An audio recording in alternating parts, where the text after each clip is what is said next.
Hi, hello, praise the Lord.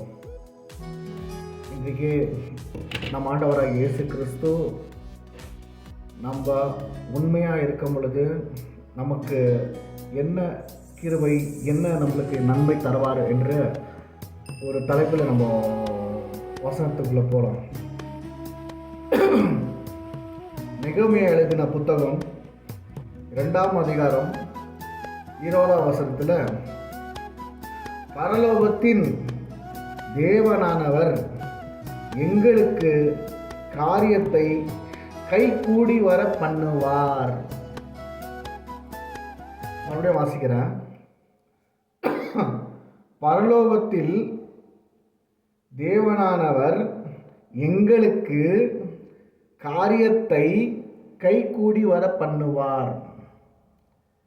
என் அன்பு தெய்வ ஜனமே, என் my dear friends and neighbours and எல்லா ஜனங்களுக்கும் ஒரு விஷயத்தை நான் சொல்லிக்கிற விரும்புகிறது என்னன்னாக்கா, இந்த விஷயத்தை வந்துட்டு கடவுள் நம்மளுக்கு வந்துட்டு கை கூடி வர பண்ணுவார். அதாவது கை கூடி வர பண்ணுவாருன்னா எப்படி சொல்கிறது, இப்போது எல்லா ஒரு விஷயம் சொல்லலாம். ஒரு நல்ல விஷயத்த சரி, எந்த ஒரு விஷயத்த எடுத்தாலும் சரி, எப்பா நான் போனேன்ப்பா, கை கெட்டுந்து வாய் கெட்டலப்பா, அதாவது அப்படி தான் சொல்லுவாங்க எல்லாமே, கை கெட்டுந்து வாய் கட்டல. அதாவது நல்ல விஷயத்த நம்மளுக்கு வந்துட்டு கை கட்டுந்து வாய் கட்டல அப்படின்னு நம்மளுக்கு நிறைய ஜனங்கள் சொல்லிக்கிறது நம்ம கேள்விப்பட்டிருப்போம். ஏன் நம்ம கூட நிறைய டைம் வந்துட்டு ஐயோ என்ன இது கொஞ்சம் மிஸ் ஆயிடுச்சுடா, நான் ஜல்தி போயிருந்தேன்னா அந்த ஓனர்கிட்ட நான் பேசியிருப்பேன், கொஞ்சம் ஜல்தி போயிருந்தேன்னா அந்த ஓனர்கிட்ட பேசி எனக்கு வேலையை நான் சாங்ஷன் பண்ணியிருப்பேன், கொஞ்சம் ஜல்தி போயிருந்தேன்னா என்னுடைய ஆர்டர் நான் சாங்ஷன் பண்ணியிருப்பேன் அப்படின்னு சொல்லிட்டு நம்ம வந்துட்டு அநேக டைமில் நம்ம சொல்லுவது உண்டு. சரியா? ஒரு உதாரணம், ஒரு சின்ன ஒரு நான் ஒரு கதை சொல்கிறேன். அந்த கதை வந்துட்டு ரியல் கதை தான். சரியா? ஒரு மனுஷன் ஒரு நாட்டை விட்டு தன்னுடைய வருமானத்துக்காக அவர் ஒரு நீதிமானன் வச்சுக்கோங்க, கடவுளை நம்புகிற மனுஷன். அவன் வந்துட்டு தன் நாட்டில், அதாவது பொழிக்க முடியாத, ஏன்னா நான் வேறு நாட்டுக்கு போனால் நான் அதிக சம்பளம் சம்பாதிக்கலாம் அப்படின்னு சொல்லிட்டு தன்னுடைய பயணத்தை மேற்கொள்கிறான். அங்கே போகிறான், அந்த இன்னொரு நாட்டுக்கு போய் வேலையாக பார்க்குறான். அது என்ன வேலை கிடைக்குதுன்னா, அவனுக்கு ஆடு மேய்க்கிற வேலை கிடைக்குது. அந்த ஆடு மேய்க்கிற வேலையில் அவன் என்ன பண்ணுறான், ஆடு மேய்க்கிற வேலையை பார்த்து கொண்டு, அதாவது அவனுக்கு என்ன முடியுமோ கடவுளுக்கு செய்ய வேண்டிய சேவையை செய்து கொண்டு வருகிறான். காலப்போக்கில் அவன் ஆடு மேய்ச்சின்னு வரும்போது தற்செயலாக ஒரு பெரிய கோடீஸ்வரன், ஒரு பெரிய பணக்காரர் அந்த வழியாக போகிறாரு. போகும்பொழுது அந்த காரை நிறுத்திவிட்டு ஆடுகள்லாம் ஒரு மாதிரி நல்ல செழிப்பாக பொசன்னு அப்படியே நல்லா வளர்றதை பார்த்து அவன் அந்த காருக்குள்ளே இருக்கிற இன்னொரு மனுஷன் வந்துட்டு அதை படம் பிடிக்கிறான், அதாவது வீடியோ எடுக்கிறான் அந்த ஆடுகளை எல்லாத்தையும். அப்போ வந்துட்டு அந்த ஆடுக்கு அந்த காருக்குள்ளே உட்காந்துருக்கிற அந்த முதலாளி மறுபடியும் ஒரு மனிதன் அவரை அந்த ஆடு மேய்க்கிறவனை பார்த்து கூப்பிட்டு, நண்பா, நீ ஆடு மேய்ச்சிக்கிறதுல நல்ல குளத்தை இருக்குது, நல்லா ஆடுக்குது, எனக்கு நீ ஒரு ஆடை நீ கொடுக்குறியா அப்படின்னு சொல்லிட்டு கேட்குறான். கேட்கும் பொழுது நான் உனக்கு இல்லை ஐயா, நான் கொடுக்க மாட்டேன் அப்படின்னு சொல்லிட்டு அந்த வேலைக்காரன் சொல்கிறான். அதுக்கு வந்துட்டு ஏன் கொடுக்க மாட்டேன், நான் உனக்கு வந்துட்டு அதாவது $4000 கொடுக்குறேன். $4000 சொல்லலாம், $4000 $4000 சொல்கிறான். $4000 கொடுக்குறேன் உனக்கு அப்படின்னு சொல்லிட்டு சொல்கிறான். அவனுக்கு வந்துட்டு அப்போ கூட அவன் என்ன சொல்கிறான், இல்லை என்னால் கொடுக்க முடியாது, நீங்கள் $4000 கொடுத்தாலும் என்னால் கொடுக்க முடியாது அப்படின்னு சொல்கிறான். அப்போ அந்த காருக்குள்ளே இருக்கிற மனுஷன் கேட்குறான், ஏன் உனக்கு எவ்வளோ பேமெண்ட்டு, உன்னுடைய வருமானம் என்ன மாதத்துக்கு? ஐயா, எனக்கு மாதத்துக்கு என்னுடைய முதலாளி வந்துட்டு $1000 கொடுக்குறாரு அப்படின்னு சொல்லும் பொழுது, $1000 அப்போ நான் கொடுக்குறது $4000 கொடுக்குறேனே, $4000 கொடுக்குறேனே, நீ முன்னால் வந்துட்டு 4 மாதத்துக்கு உனக்கு இன்னும் நல்லா இருக்கலாமே ஏன்னா அப்படின்னு சொல்லிட்டு சொல்லும் பொழுது அந்த ஒரு வேலைக்காரர் சொல்கிறான், ஐயா, நான் உங்களுக்கு இந்த ஆடை கொடுக்கறதுனால எனக்கு வந்துட்டு எந்த ஒரு பாதிப்பும் இல்லை. எந்த ஒரு பாதிப்பும் இல்லை. எங்கள் முதலாளி பார்க்குறதும் இல்லை, எங்கள் முதலாளி என்னை கேட்குறதும் இல்லை. ஏன் கேட்க மாட்டாருன்னா, நான் சொல்ல முடியும், இந்த மாதிரி நான் ஆடு மேய்ச்சின்னு போயிருந்தேன் ஐயா, ஏதோ ஒரு புலி வந்து தாக்கி கொண்டு போச்சு, இல்லை எங்கேயோ புதாரில் விழுந்து கடை செத்து போச்சு அப்படின்னு அதை நான் ஏதாவது ஒன்று சொல்லி அவர்கிட்ட சமாளிக்க முடியும். அவர் சமாளித்தாலும் அவர் நம்புவார். ஆனால் நான் வந்துட்டு ஏன் முதலாளிக்கு நான் பயப்படுறதில்ல, ஏன் முதலாளி என்ன கேள்வி கேட்பாருன்னு நான் பயப்படுறதில்ல, ஏன் முதலாளி என்ன பார்ப்பாருன்னு பயப்படுறதில்ல, ஏன் முதலாளிக்கிட்ட யாருன்னா போயிட்டு கம்ப்ளைண்ட் பண்ணுவாங்கன்னு நான் பயப்படுறதில்ல. எனக்குள் மேலே இருக்கிற என் பரமபிதா என்னை கண்காணிச்சுனே இருக்கிறாரு. ஒரு செகண்டும் கண்காணிச்சுருக்கிறாரு. எல்லாம் ஒரு செகண்டும் என்னை கண்காணிச்சுக்கிறாரு. நான் அவருக்கு முன்பாக நான் நிற்கிறேன். இன்னைக்கு உங்களுக்கு ஆடு கொடுக்கலாம், சரியா? எந்த முதலாளியும் கேட்பதில்லை, யாரும் கேட்பதில்லை. அந்த ரூபாயை வைத்து கொண்டு என்னால் ஒன்றுமே செய்ய முடியாது. ஏன்னா தவறாய் வருகின்ற பணம் எனக்கு தவறாய் தான் போகும். எனக்கு நேர்மையாக வருகின்ற அந்த 100 ரியால், அந்த $100 என்னை காப்பாற்றுகிறது. என் தேவனுக்கு நான் பயப்படுகிறேன் அப்படி என்று சொல்லும் பொழுது, அந்த காருக்குள்ளே உட்காந்துருக்கிற பின்னாடி உட்காந்துருக்கிற மனுஷன் அப்படியே அந்த ஆடையும் பணம் எடுத்தாச்சு. அப்புறம் அந்த ஆடை படம் எடுக்கும் பொழுது இவங்க பேசிக்கிற பேச்சையும் படம் எடுத்தாச்சு. இது படம் எடுத்து அவன் ஒரு ஆச்சரியமாக அந்த நாட்டுக்குள்ள, அதாவது அவன் போகிறான் அந்த நாட்டுக்கு. அந்த நாட்டில் பிறந்தவர்கள் அவர்கள் பெரிய ஒரு பணக்காரர்கள்.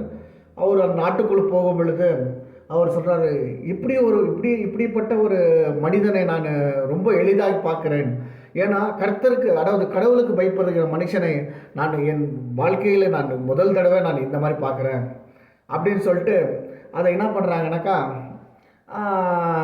சோஷியல் மீடியாவில் ஒரு யூடியூப் வழியாக ஒரு இன்ஸ்டாகிராம் வழியாக ஏதோ ஒரு வழியாக அனுப்புகிறாரு. அது அப்படியே பரவி என்ன ஆகுதுனாக்கா, தன்னுடைய நாட்டில் இருக்கின்ற ராஜாவுக்கு, தன் நாட்டில் இருக்கிற பிரதம மந்திரிக்கு போய் சேர்ந்தது.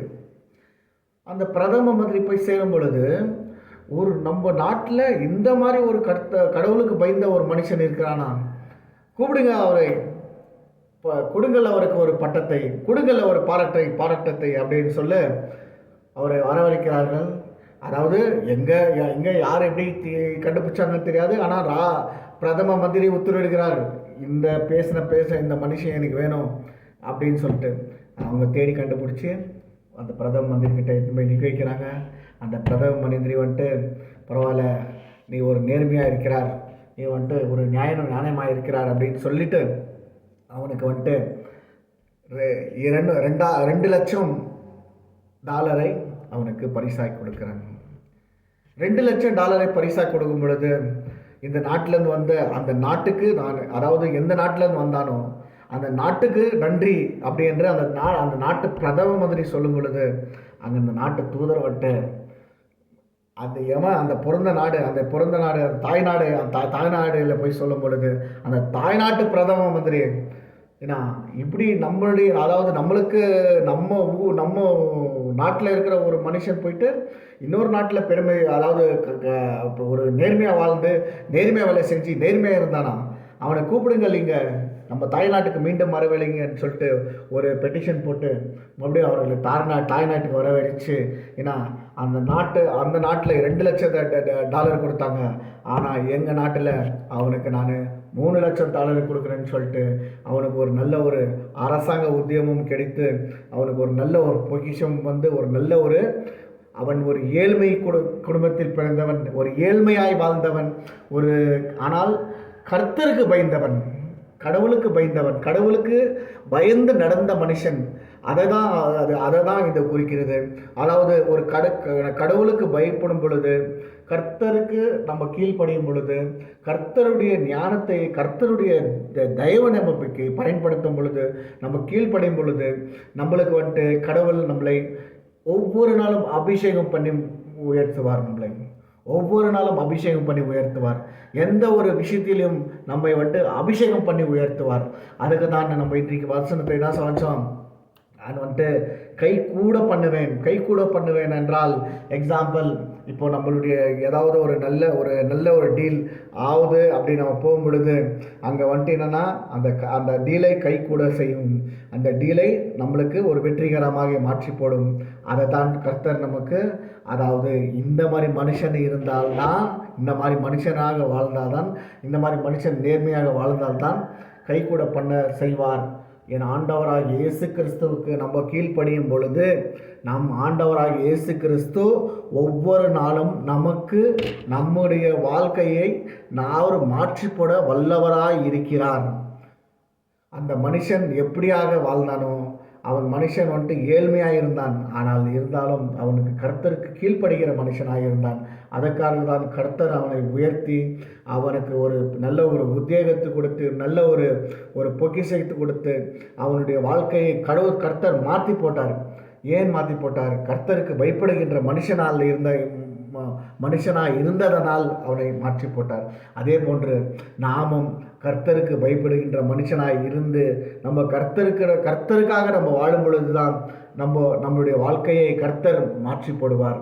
நம்முடைய வாழ்க்கையை கர்த்தர் திருப்பி போடுவார்.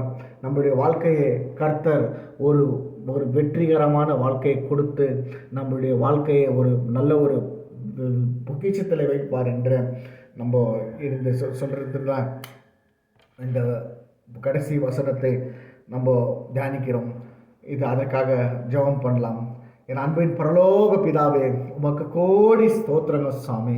இதாண்டவரே, அந்த மனுஷன் ஆண்டவரே எப்படி ஆகிய ஞானமாக இருந்தானோ, ஆண்டவரே உமக்கு பயப்படுகிற மனுஷனாக இருந்தானோ, ஆண்டவரே மனுஷன் கீழே நாங்கள் எதை செய்தாலும் அந்த ஒரு நேர்மைக்காக நாங்கள் நேர்மையை குறிக்கிறது சுவாமி.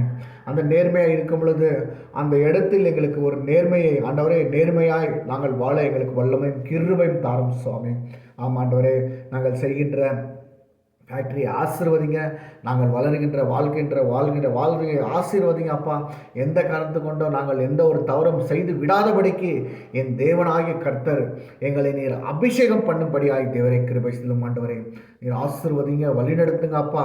உம்முடைய கிருபை இறங்கி வரட்டும் ஆண்டவரே. உம்முடைய தெய்வீக சமாதானம் இறங்கட்டும், உம்முடைய தெய்வீக பிரசனம் இறங்கட்டும் சுவாமி. நன்றி அப்பா. நீர் அப்படியாய் செய்ய போவதுக்காக உமக்கு நன்றி சுவாமி. நன்றி அப்பா. ஆசீர்வதிங்க, வழி நடத்துங்க. எல்லாம் இந்த டிவியை வாட்ச் பண்ணுகின்ற என் ஜனங்களை என் ஆண்டவர் இயேசுவின் நாமத்தில் எனக்கு தொடும் ஆண்டவரே. தொட்டு ஆசீர்வதிக்கும்படியாய் ஜெபிக்கிறேன் ஆண்டவரே. உம்முடைய வல்லமை இறங்கட்டும், தெய்வீக சமாதானம் இறங்கட்டும், தெய்வீக பிரசனம் இறங்கட்டும் சுவாமி. நன்றி அப்பா. ஹல்லேலூயா, ஹல்லேலூயா, ஹல்லேலூயா. நன்றி அப்பா. உம்மை துதிக்கிற மாட்டவரே, உம்மை ஸ்தோத்திரிக்கிற மாட்டவரே, புகழுகிற, உம்மை ஆராதிக்கிறேன், உமக்கே மகிமை செலுத்துகிறேன் ஆண்டவரே. எல்லா துதிக்கிற மகிமை உமக்கே செலுத்துகிறேன் ஆண்டவரே. இயேசு கிறிஸ்துவின் மூலம் பிதாவே, ஆமேன். என் ஆத்மாவே கர்த்தரை ஸ்தோத்திரி, என் முழுவதுமே பரிசு நாமத்தை ஸ்தோத்திரி. என் ஆத்மாவே கர்த்தரை ஸ்தோத்திரி. கர்த்தர் செய்த சகல உபகாரங்கள் நான் எப்போதும் மறக்க மாட்டேன். ஆமேன், ஆமேன், ஆமேன். பிரைஸ்